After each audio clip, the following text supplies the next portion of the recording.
there with the angels, and he's going to intervene in that last war against Israel in the valley of Jehoshaphat, when Gog and Magog and all the Confederates come against the nation of Israel. And the Bible says God is going to bring God, Jesus to God with flesh.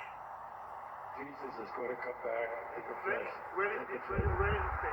The Bible says in the Old Testament, in the New Testament, it says that he is going to come back with his saints, there with the angels, and he's going to intervene in that last war against Israel in the valley of Jehoshaphat, when Gog and Magog and all the Confederates come against the nation of Israel.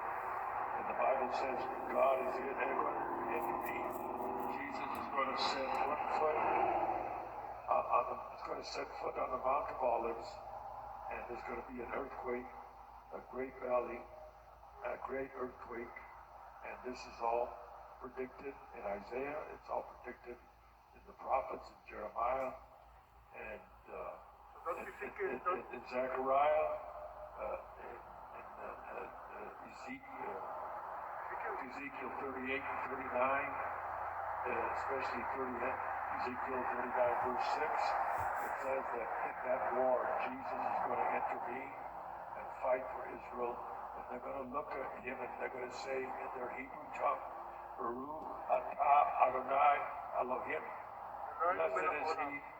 Blessed is he who comes in the name of the Lord. And they're going to see the one whom they have pierced, and they're going to come to know him. And they are going to be the remnant. 1/3 of them are going to be saved. But sad to say, 2/3 of the Jewish people are going to be killed. It's going to be worse than the Holocaust. What about the Gentiles? The Gentiles are going to, the Bible says a fourth of mankind is going to die in one day. One day. A fourth of mankind. The Bible says the rivers will turn to blood, the mountains are going to be leveled. The Bible says the stars will never come in. The Bible says that the elements are going to burn with fervent heat, that it's going to be the great day, the day of the Lord. And it's going to be, the only thing that can cause that is nuclear explosion. Zechariah talks about where it says people are going to be standing and the flesh is going to melt off their bones.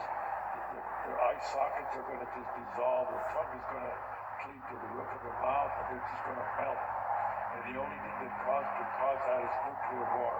The Bible says great hailstones from heaven are going to fall. And in those days, they could not describe airplanes. They could not describe helicopters. They could not describe nuclear warheads because they were never invented. But they described them as great hailstones coming from heaven and hitting the earth. But that's nuclear exchange. And the Bible says 1/4 of mankind is going to die in one day. The Bible says in 1 hour Babylon will fall. And that's the economic system. The Babylonian system is going to fall. All these rich people, billionaires, all the billionaires, Mark Zuckerberg, Elon Musk, Trump, all these people, in 1 hour, they're going to lose their money. And the Bible says in that day, there's going to be great sorrow.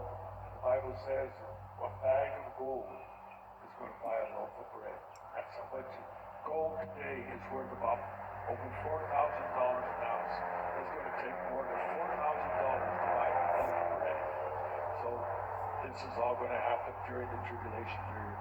So that's why we got to be ready and understand that God is fulfilling prophecy, and he's using Israel in these last days to be the focal point, because the Bible says when you see the fig tree blossom in Matthew chapter 24, verse 34, it says, this generation living at this time will not die, will not pass away.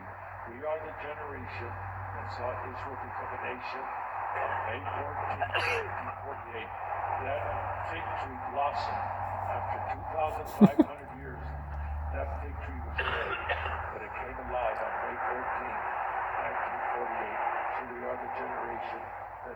this take place. Okay? So we're going to give it back to Sister Carla. Go ahead, Sister.